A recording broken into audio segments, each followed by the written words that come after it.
وبركاته.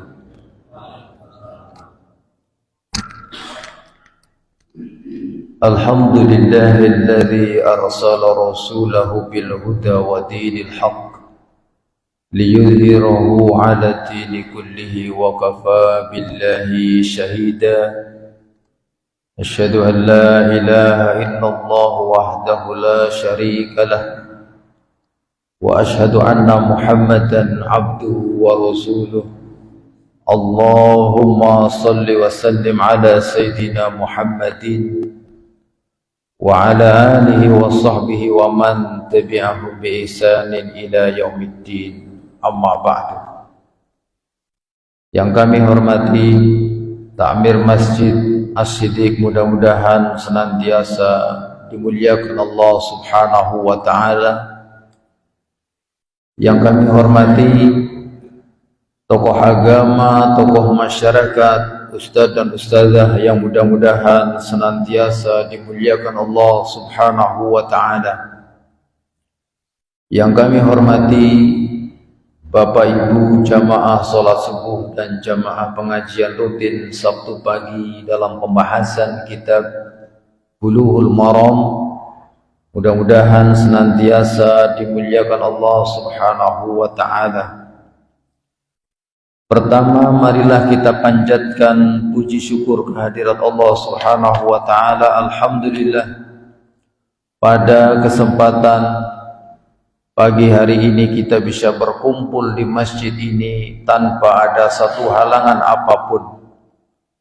Tak lupa salawat beriring salam senantiasa kita kirimkan kepada junjungan kita Nabi besar Muhammad sallallahu alaihi wasallam.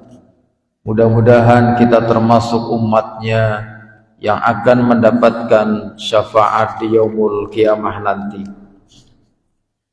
Bapak Ibu yang kami hormati, melanjutkan pembahasan kitab Ibanatul Ahkam min Bulughil Maram, di mana kita kembali melanjutkan pembahasan adab buang hajat, di mana beberapa pertemuan yang lalu kita selingi pembahasan babul adhahi atau bab tentang berkurban, dan alhamdulillah sudah selesai. Pagi hari ini kita masuk hadis riwayat dari Abi Hurairah radhiyallahu anhu. Ia berkata, Rasulullah sallallahu alaihi wasallam bersabda, "Ittaqul la'inaini." Peliharalah dirimu sekalian, atau takutlah kamu sekalian dengan dua macam laknat. Alladzi yatahalla fi tariqin nas. Laknat yang pertama adalah disebabkan karena orang yang buang hajat di jalan manusia, tempat lalu lalang manusia. Cara bulan panjenengan dalan biasa nggo liwat malah nggo ngising, Mbak. Dan itu termasuk perkawis sing nyebabaken tiyang niku dilaknat. Kemudian yang kedua, auzillihim, atau orang yang buang hajat di tempat berteduh. Yub-yuban, tempat nggo prantingi yub. Nek cara nang mau dalan itu halte, nggo pranting jagong, nggo malah nggo ngising, Mbak. Nggo buang hajat. Niku termasuk perkawis sing nyebabaken tiyang niku dilaknat. Wazada Abu Dawud an Mu'adz radhiyallahu anhu. Kemudian ditambahkan dalam riwayat Abu Dawud dari Mu'adz radhiyallahu anhu, wal mawarid, dan juga di antara perkara yang menyebabkan dilaknat adalah orang yang buang hajat di al-mawarid. Al-mawarid itu tempat sumber air, Pak. Sumber air niku nek cara kelan panjenengan bisa jadi tuk. Napa niku? Tuk nggih ya. Al-mawarid ya. Sumber air. Napa? Selekedokan banyu, atau mungkin bisa jadi belik. Lah niku belik, al-mawarid. Walafduhu, dan lafadznya ittaqul la'in, ittaqul la'inas salasah. Jauhilah olehmu 3 macam perkara yang menyebabkan dilaknat. Yang pertama, al-barozu fil mawarid. Mawarid itu tempat sungai, tempat mengalirnya air. Orang yang buang hajat di sungai. Wa qari'atit thariq, yang buang hajat di tengah jalan. Wadzil, tempat berteduh. Jadi telung perkawis niki. Nek kula niku kadang pernah menangin niku onten halte mambune pesing, Pak. Nah, memang sih orang anti anak kotorannya menungsa tapi pesing, Mbak. Lah niku berarti mungkin wengi-wengi kok ngatar ketone.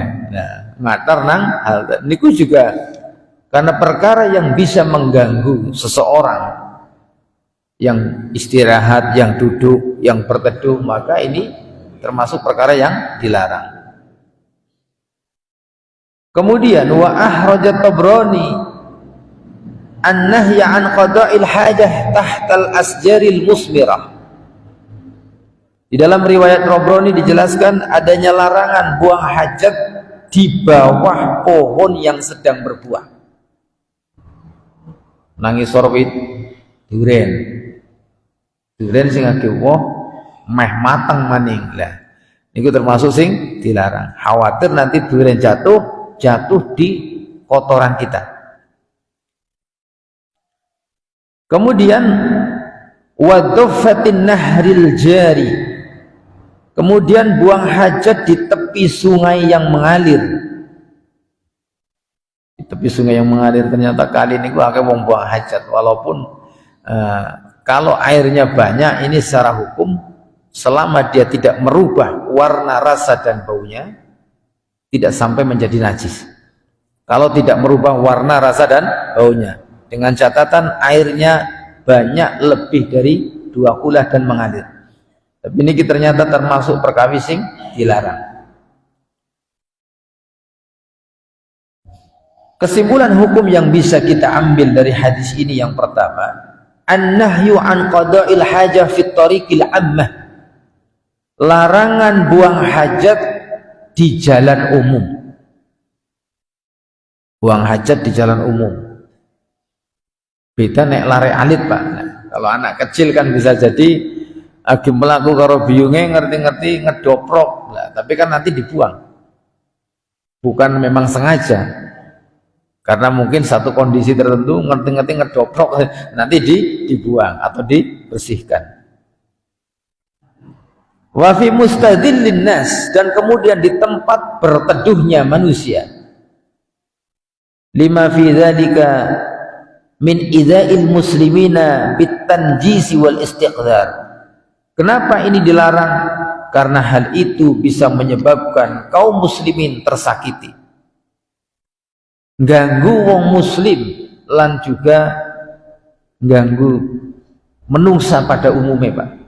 Mengganggu kaum muslimin dengan apa? Dengan adanya najis dan juga kotoran. Mungkin nang halte malah disogi kotoran, malah ngising, bisa jadi orang itu duduk di atasnya dan lain sebagainya. Yang kedua, an-nahyu nganit tabarruz fi mawaridil miyah. Larangan untuk buang hajat di sumber air, aurasul uyun wal anhar. Mawarid itu sumber mata air dan sungai. Kalau sungai itu istilahnya ada apa, hulu apa ya? Kalau yang atas apa namanya? Hulu. Oh, ya hulu ya. Di atas itu sumber air, biasanya sungai di atas itu masih kecil, nanti ke bawah besar. Nah, ini sumber utamanya dari sungai, cikal bakalnya sungai. Itu kan dari sumber mata air. Dan itu termasuk sing dilarang. Rasul uyun. Wa kadza fil ma'il mujtama'. Dan juga Dilarang untuk buang hajat di air yang berkumpul, air yang tergenang. Contohnya di sini kalbirak, seperti danau, Pak. Danau itu kan lengkungan apa ya? Lengkungan apa cekungan? Celekedokan dhuwure banyune, tapi karena lebar, karena besar, itu namanya menjadi danau. Itu menjadi sumber air yang bisa jadi orang-orang di sekitar danau itu memanfaatkan sumber itu untuk kehidupan mereka. Seperti di Danau Toba itu, di tengah-tengah itu ada apa namanya? Ada Pulau Samosir ya. Jadi ada orang cerita, itu saudara cerita pernah kerja di Pulau Samosir itu. Ternyata orang-orang di Pulau Samosir itu semua sumber airnya ngambil dari Danau Toba. Pakai apa namanya? Pipa, nanti disedot, jadi nggak pakai sumur dia, mereka nggak pakai sumur, karena sumber airnya memang bersih. Lah sumber air yang dipakai untuk kehidupan mereka ini, nek nggo ngisi, nggo macam-macam, lah ini kan mencemari. Jadi mencemari. Kalau sekarang ada istilah di Jawa ini banyak genangan-genangan air yang memang sengaja dibuat. Namanya apa? Situ. Terus nggih? Situ. Nah, situ niku selekedokan niate nggo nampung banyu, atau disebut dengan danau buatan, tapi kecil. Terus nggih situ nggih, jenenge situ. Situ niku danau buatan. Biasanya tujuannya untuk menampung air, menyimpan air, atau juga untuk pariwisata. Kemudian wal hiyat, telaga.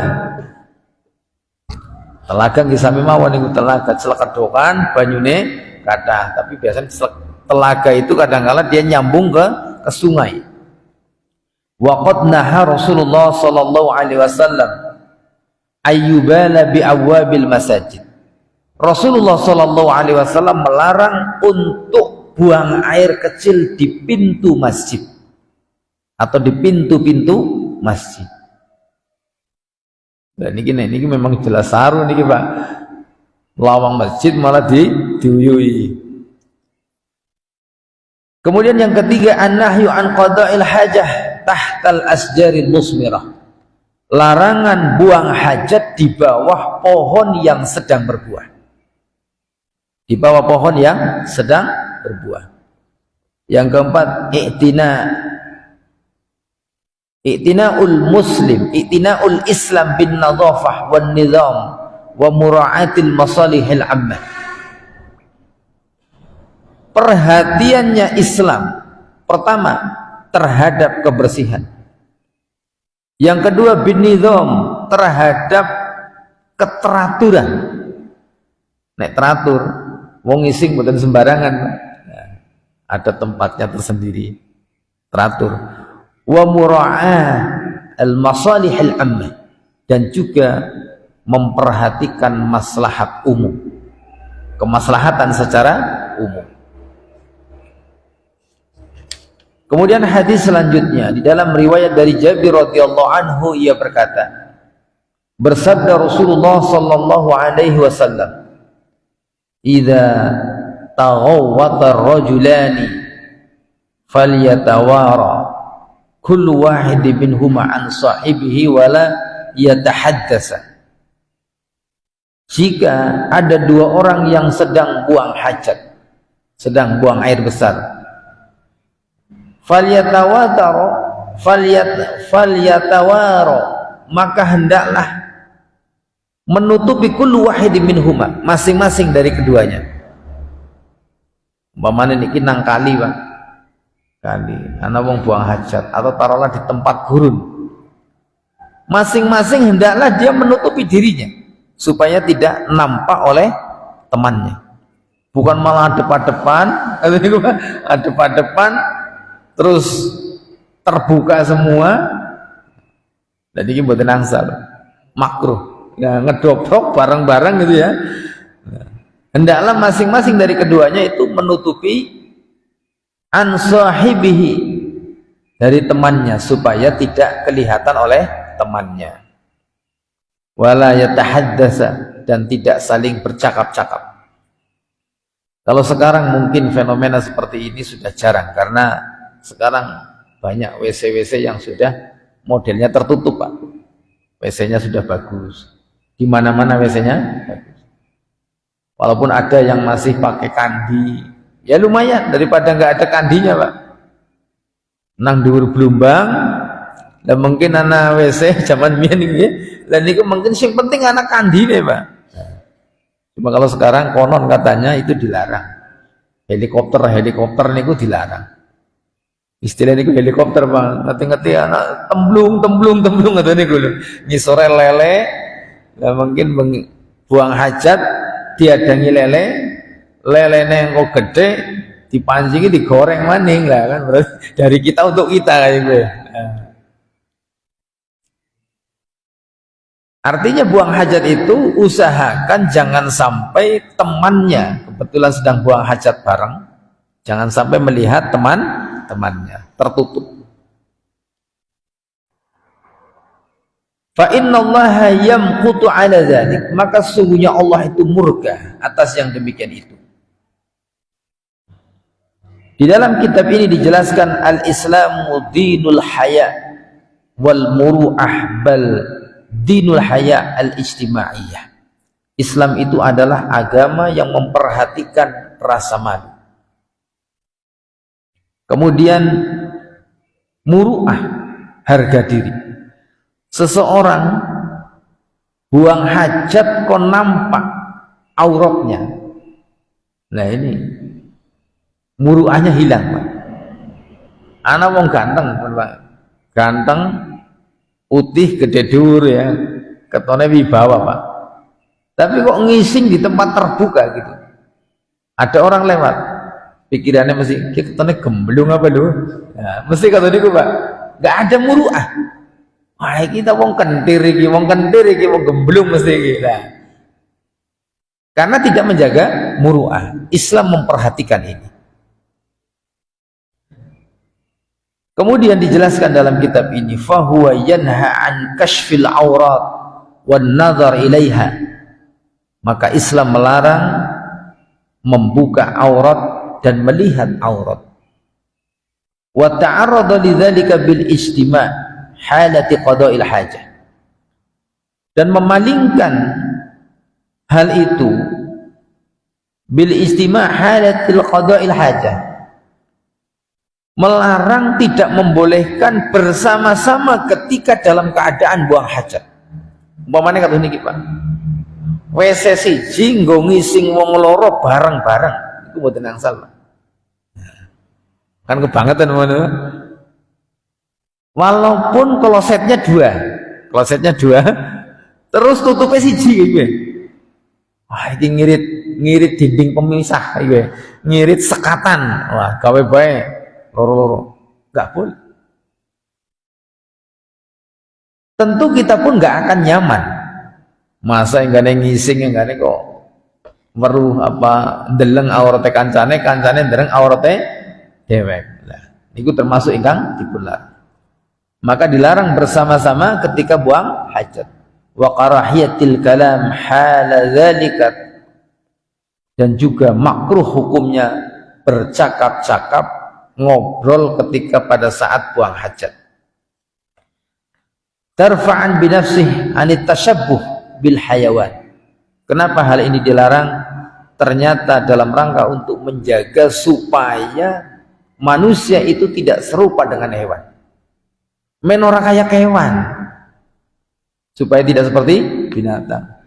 Lenek kewan niku kan contohnya mawon, pitik, Pak. Pitik tok karo ngising, karo madang. Lah campur-campur niku, Pak. Orang urusan nek kewan niku mboten urusan. Tapi menungsa niku kudu benten kali kewan.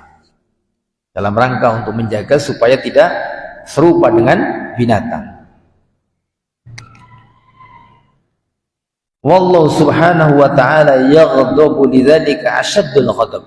Allah subhanahu wa ta'ala murka atas demikian itu dengan murka yang sangat. Fiqhul hadis atau kesimpulan hukum yang bisa diambil dari hadis ini yang pertama, wujubi satrul aurah, wajibnya kita untuk menutup aurat. Yang kedua, karahiyatil kalam waqti qada'il hajah, makruh hukumnya berbicara pada saat buang hajat. Lah boleh apa tidak? Boleh, tetapi makruh hukumnya. Maka ketika tidak sedang dalam keadaan yang sangat darurat, maka sebaiknya jangan. Ana wong buang hajat sebelah kene karo sebelah kene ngobrol terus, malah ngobrol karo udut maning kan. Nah, ora rampung-rampung lah. Niki termasuk perkawis ingkang dipun makruhaken. Maka dijelaskan Nabi SAW ketika sedang buang hajat ada orang yang mengucapkan salam, beliau tidak menjawab salamnya. Tidak menjawab salam. Walihadza tarkun Nabi SAW raddus salam ma'a kaunihi wajiban lima marra bihi rajulan fasallim alaihi wa huwa yabul. Nabi SAW sedang buang air kecil, kemudian ada yang lewat, lima marra bihi rajulan, ada seorang yang lewat melihat ada Nabi sedang buang hajat walaupun tertutup begitu, mengucapkan salam. Menjawab salam hukumnya apa Pak? Wajib apa sunnah? Mengucapkan salam sunnah, menjawabnya wajib. Walaupun ini wajib, Nabi ketika buang hajat tidak menjawab salam. Tidak menjawab salam karena hukumnya makruh. Jadi nek jenengan kok keluar lagi buang hajat anak tamu ayo ya, yang kok tahan dhisik lah. Tahan dhisik lah. Nah, kalau pas memang benar-benar tidak ada orang atau umpamanya jenengan, walaupun menjawab salam itu kan wajib toh, pakai kode gitu loh, kode gitu ya, kerannya dibuka sing buang tercet gitu ya, bukan pikir oh kita lagi nang kamar mandi dulu lah, pakai kode. Lah syukur-syukuran mana bel gitu ya, bel gitu lah. Jadi walaupun menjawab salam itu hukumnya wajib, tetapi ini ditinggalkan oleh Nabi SAW ketika beliau sedang buang hajat, sedang buang air kecil, dan ada sahabat yang lewat kemudian mengucapkan salam kepada beliau. Beliau tidak menjawabnya.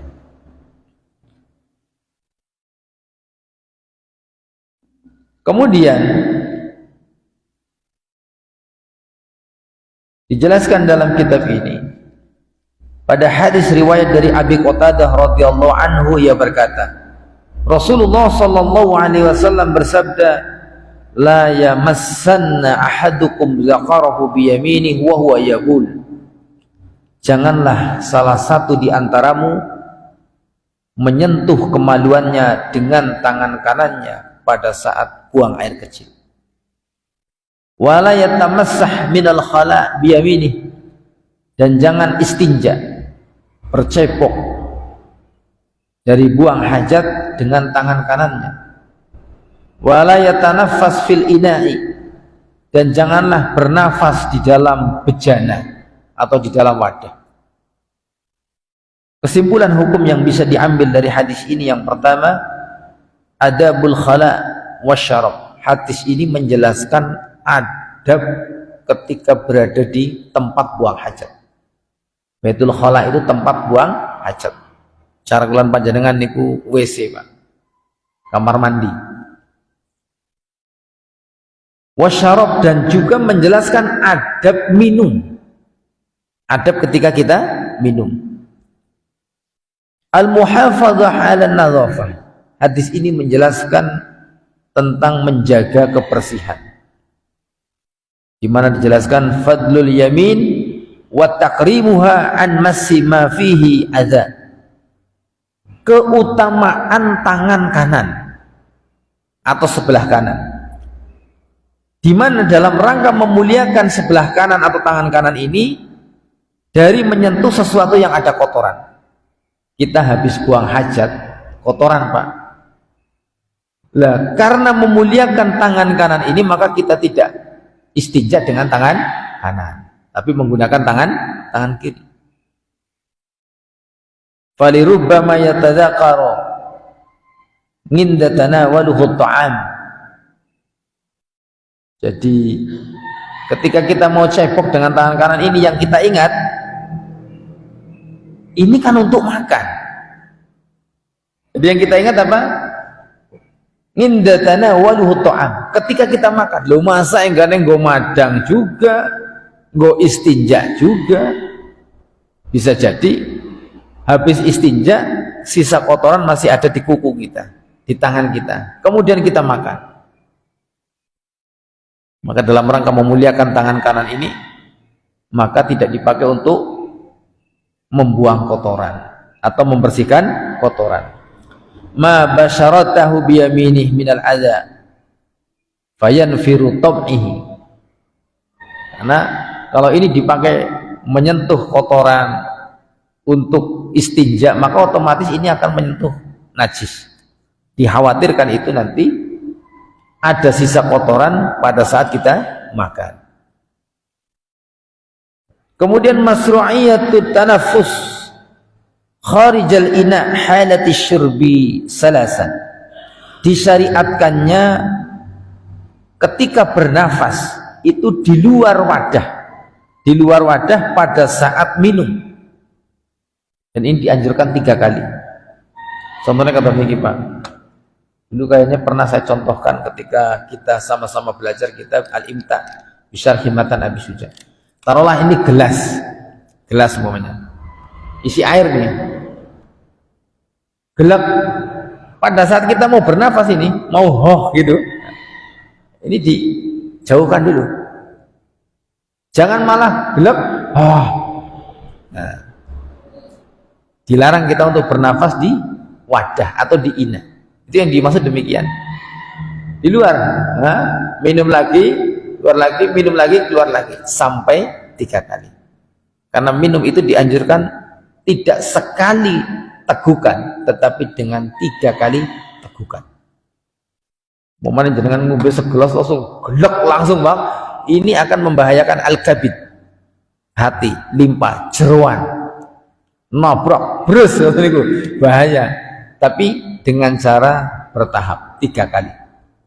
Gelek, gelek, gelek. Kata niku Pak, ngombe niku gelek, gelek, gelek. Orang langsung gelogok, gelombongan jenengan kan. Nah, niku berbahaya. Li'annahu law syaribal ma' nafsan wahidan. Karena sesungguhnya, karena bahwasanya sekiranya minum air dengan nafsan wahidan, la adzadzalika ila maradihi bil kabadi. Dengan sekali nafas gelek langsung, ini bisa menyebabkan sakit pada bagian hati. Sing dimaksud iki pada bagian jeroan. Jadi Islam itu mengatur cara minum pun diatur. Nggak boleh kita sampai ngepos niku bernafas di wadah air kita. Kemudian di dalam riwayat dari Salman radhiyallahu anhu, ia berkata, laqad nahana Rasulullah sallallahu alaihi wasallam an nastaqbilal qiblah li ghaitin aw baulin. Rasulullah sallallahu alaihi wasallam sungguh melarang kita. Salman berkata, sungguh Rasulullah sallallahu alaihi wasallam melarang kita untuk menghadap kiblat atau untuk menghadap kiblat pada saat buang air besar atau buang air kecil. Menghadap kiblat, kalau kita di Indonesia menghadap kiblat itu ke barat. Sama seperti ketika orang berada di Madinah juga ke mana? Ya. Sama apa tidak itu kalau nggak salah itu? Kalau di sini di Indonesia arah kiblatnya di sebelah kulon, di sebelah barat.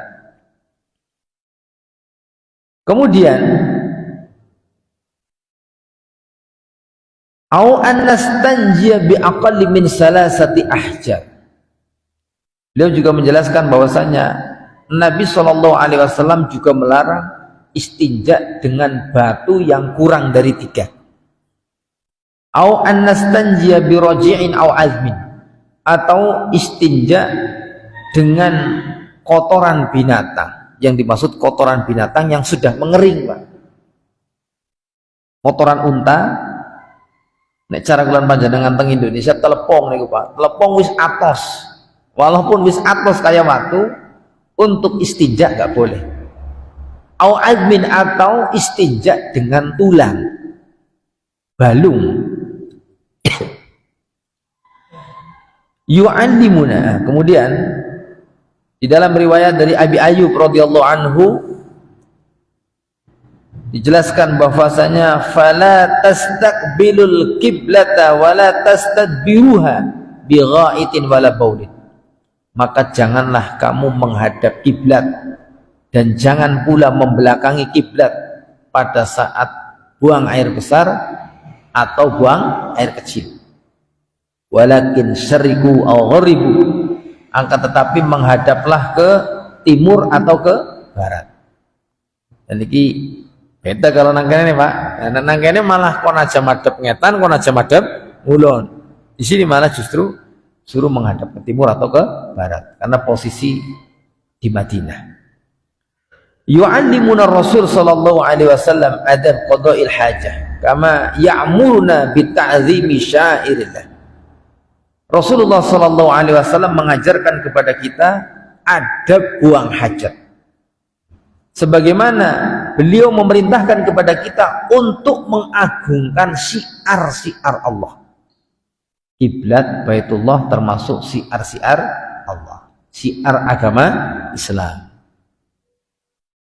Alhamdulillah sekarang orang bikin WC rata-rata itu walaupun fil bunyan, artinya di dalam ruangan, itu semuanya hampir tidak menghadap ke barat atau ke timur. Klosetnya menghadapnya ke sana, artinya tidak sampai membelakangi atau menghadap kiblat. Walaupun nanti ada keterangan dalam kitab ini.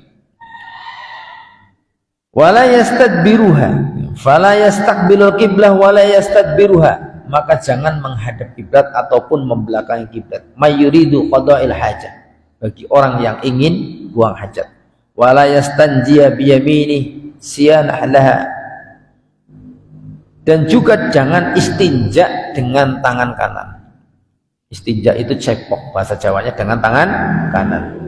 Wala yastanji biaqalli min salasati ahjar, jangan istinja dengan batu yang kurang dari 3. Mungkin sekarang kita jarang istinja dengan batu, Pak. Pakainya tisu, kalau ada tisu. Kalau di hutan ada kelaras, ada daun, pakai daun. Jangan cuma daun 2, daunnya minimal 3. Kalau toh batunya satu batu ini, yang penting cukup untuk 3 sisi. Sisi 1, sisi 2, sisi 3. Nah, ledep gitu, Pak. Nah, itu. Nah, kalau pakai tisu gampang lagi, Pak. Berarti kalau pakai tisu minimal 3 kali, Pak. Nah, buang gitu toh. Wah, masih kotor, ambil 1 lagi. 3 ke atas, gitu loh. 1 kali habis bersih kan setitik tok, tetap 3 kali. 3 kali ke atas. Jangan sampai kurang dari 3 batu. Berarti kalau pakai tisu jangan sampai kurang dari 3 tisu atau 3 potong tisu. Wala yastanji biroji'in, dan jangan istinja dengan kotoran binatang. Kotoran binatang yang sudah mengeras. Dan yang nganggo kotoran binatang walaupun bisa atos niku kuman tok, Pak, kuman tok. Jangan-jangan nanti ada bakterinya. Wah, barbarannya gatel, Pak. Li'annahu adza fi nafsihi fa kaifa yadhuru ghairi. Karena kotoran binatang itu kan kotor, dirinya sudah kotor, bagaimana bisa membersihkan yang lain? Lewung barang kotor, dia sudah kotor, ada fi nafsih, dirinya saja sudah kotor. Pakai fayadhuru bi ghairi, Bagaimana bisa membersihkan yang lain? Yang ada bukan tambah bersih, malah tambah kotor. Wala bi'azmin, dan jangan pula dengan dengan tulang. Li'annahu mat'umul jin wala bikulli mukhtar min syar'an. Karena tulang itu adalah makanan bangsa jin. Makanan dari bangsa jin. Kalau dalam kitab lain dijelaskan zada ikhwanakum minal jin, perbekalan makanan dari saudara-saudara kita dari bangsa jin. Maka enggak boleh. Wala bikulli mukhtar min syar'an, dan tidak boleh pula istinja dengan sesuatu perkara apapun yang itu dimuliakan. Umpamanya mushaf Al-Quran, potongan-potongannya, kertasnya dipakai untuk istinja, nggak boleh. Itu sesuatu yang harus dimuliakan, maka ini dilarang. Nah, apa yang gane balung, yang gane nggo panganan jin, ternyata dijelaskan yang dalam pandangan kita itu tulang belulang, ternyata dalam pandangan kacamata jin itu nanti tulang belulang itu kembali dipenuhi dengan daging. Kembali dipenuhi dengan daging. Kemudian dijelaskan dalam fiqhul hadis, al-man'u min istiqbalil qiblah wastidbaruha waqti qada'il hajah fil khala. Hadis ini menjelaskan tentang larangan menghadap kiblat dan membelakangi kiblat pada saat buang hajat. Di mana fil khala, ketika berada di tempat buang hajat yang itu terbuka, tempat terbuka. Amma fil bunyan fala ba'sa, adapun ketika di dalam satu bangunan ternyata tidak mengapa. Nah, tidak mengapa. Tapi ya wong kena rasanya nggih wong biasa buang hajat kok orang madhep kiblat, engko madhep kiblat rasanya beda, Pak. Nah, kalau memungkinkan dibikin tetap jangan menghadap kiblat walaupun di dalam rumah. Ini merupakan pendapat Imam Malik dan Imam Syafi'i. Kenapa demikian? Jam'an baina ahadits al-man'u wal jawaz. Karena mengkompromikan hadis yang melarang dan hadis yang membolehkan. Maka dirinci oleh para ulama, ketika di tempat terbuka jangan menghadap kiblat atau membelakangi kiblat. Adapun ketika di dalam bangunan maka tidak mengapa. Kemudian at-tasyrik wa taghrib bin nisbati liman fil Madinah amma ghairiha fa bihasbi. Jadi disuruh menghadap ke timur dan ke barat itu bagi orang yang berada di kota Madinah. Adapun yang selain di kota Madinah seperti kita di Indonesia, maka fa bihasbi, tentu disesuaikan. Arah kiblatnya mana? Arah kiblatnya barat. Berarti jangan menghadap ke barat atau ke timur. Karena kalau menghadap ke barat berarti menghadap kiblat. Ke timur berarti membelakangi kiblat.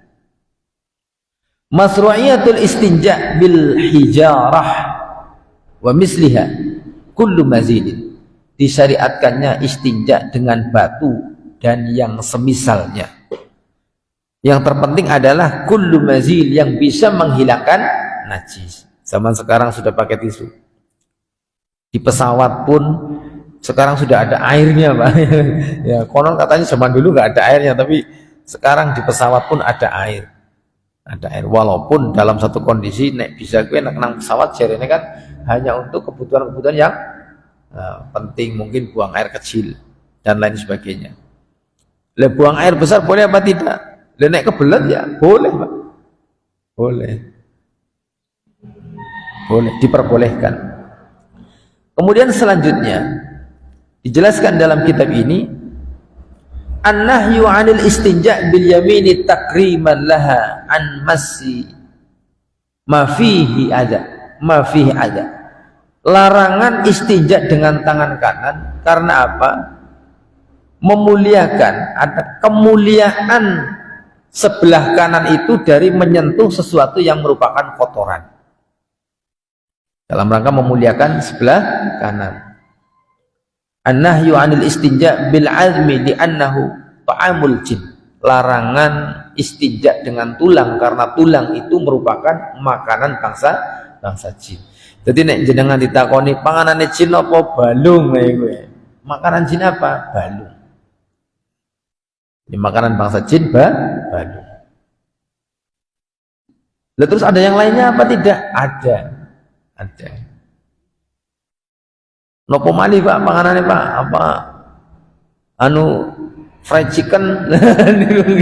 Nah, makanan bangsa jin diantaranya makanan manusia yang ketika makan tidak dibacakan bismillah.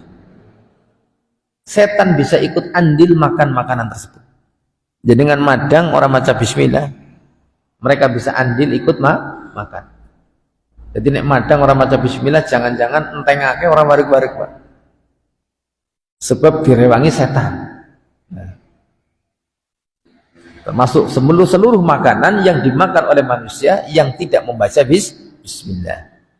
An-nahyu 'anil istinja birrausi li'annahu najisun. Larangan istinja dengan kotoran binatang karena itu najis. Membersihkan najis kok pakai najis? Ya bukannya malah tambah bersih, malah tambah najis. Najis kita tambah najis binatang. Sampun suruh ngomong 5 menit ya. Baik.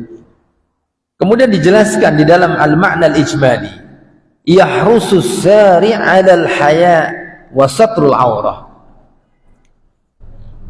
Syariat ini begitu perhatian, sangat perhatian, bersemangat atas rasa malu dan menutup aurat. Gimana dijelaskan dalam kitab ini? Di dalam riwayat dari Aisyah radhiyallahu ia berkata, innan nabiyya sallallahu alaihi wasallam atau annan nabiyya sallallahu alaihi wasallam qala, Nabi sallallahu alaihi wasallam bersabda, man atal ghaita falyastatir. Barang siapa yang mendatangi tempat buang hajat, yang sedang buang hajat, buang air besar, maka hendaklah ia menutupi dirinya. Kesimpulan hadis ini, wujubil istitar inda qada'il hajah, wajibnya menutup pada saat buang hajat.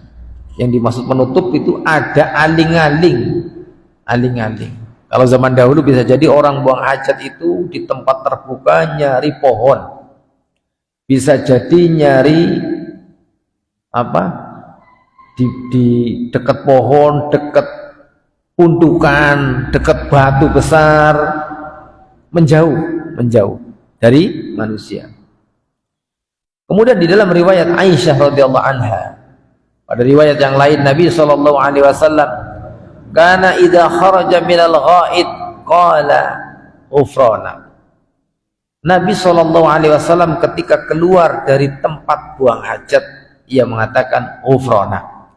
Ini hadis ketika kita keluar dari WC. Dan panjenengan medal saking WC maca donga ghufrana. Ada doa yang lain boleh apa tidak? Boleh. Yang disebutkan di dalam hadis ini ghufrana. Kesimpulan hukum yang bisa diambil, yang pertama, talabul maghfirah minallahi ta'ala ba'dal khuruj min mahalli qada'il hajah. Meminta ampunan dari Allah setelah keluar dari tempat buang hajat. Wa yazidu fid du'a ma ja'a fi riwayati Anas radhiyallahu anhu. Dan ditambahkan dengan doa yang ada di dalam riwayat Anas radhiyallahu anhu, ia berkata, kana Rasulullah sallallahu alaihi wasallam idza kharaja minal khala, ketika keluar dari kamar mandi atau dari WC, qala alhamdulillahilladzi azhaba 'anil adza wa 'afani. Ya Allah, duh Gusti Allah, yang telah menghilangkan dariku kotoran dan juga kesembuhan, dan juga memberikan kesembuhan. Jenengan buang hajat lega napa mboten Pak? Lega. Berarti sudah keluar, sudah pergi dariku kotoran. Wa afani, dan juga memberikan kesembuhan, kesehatan. Memberikan kesehatan, memberikan kesembuhan. Jenengan nek ora bisa buang hajat rong dina bae, umpamane iki rong dina atau telung dina enggak buang hajat. Lah ini ngumpul di sini, Pak. Ngumpul di sini. Dan ini tersiksanya luar biasa. Tersiksa luar biasa. Nauzubillahi min dzalik. Tidak bisa buang air besar, tidak bisa buang air kecil, itu sama-sama tersiksa. Nauzubillahi min dzalik. Nah, bisa medal, alhamdulillahillazi azhaba 'anil adza wa 'afani. Segala puji bagi Allah yang telah menghilangkan dariku kotoran dan juga kesembuhan. Kemudian hirsus sahabah ridwanullah alaihim ala tattabi' asar Rasul sallallahu alaihi wasallam hatta hina khurujihi minal khala. Sahabatnya, semangatnya para sahabat, semoga Allah meridhoi mereka semuanya, dalam rangka mengikuti Nabi sallallahu alaihi wasallam, mengikuti Rasul sallallahu alaihi wasallam, bahkan sampai dalam perkara buang keluar dari tempat buang hajat pun dicontoh oleh para sahabat. Metukan WC, Kanjeng Nabi ngucap ghufranak, diikuti oleh para sahabat. Dalam riwayat yang lain dijelaskan alhamdulillahillazi azhaba 'anil adza wa 'afani. Itu tambahan. Jadi jenengan baca ghufranak alhamdulillahillazi azhaba 'anil adza wa 'afani. Nah niku langkung saya. Bapak Ibu yang kami hormati, sampun suruk ya. Ya, mungkin ini yang bisa kita pelajari pada pagi hari ini, mudah-mudahan bermanfaat. Banyak kesalahan kami mohon maaf yang sebesar-besarnya. Ilahuna wa ilal liqa fil awqatil akhir insyaallah. Subhanakallah wa bihamdika asyhadu an la ilaha illa anta astaghfiruka wa atubu ilaik. Assalamualaikum warahmatullahi wabarakatuh.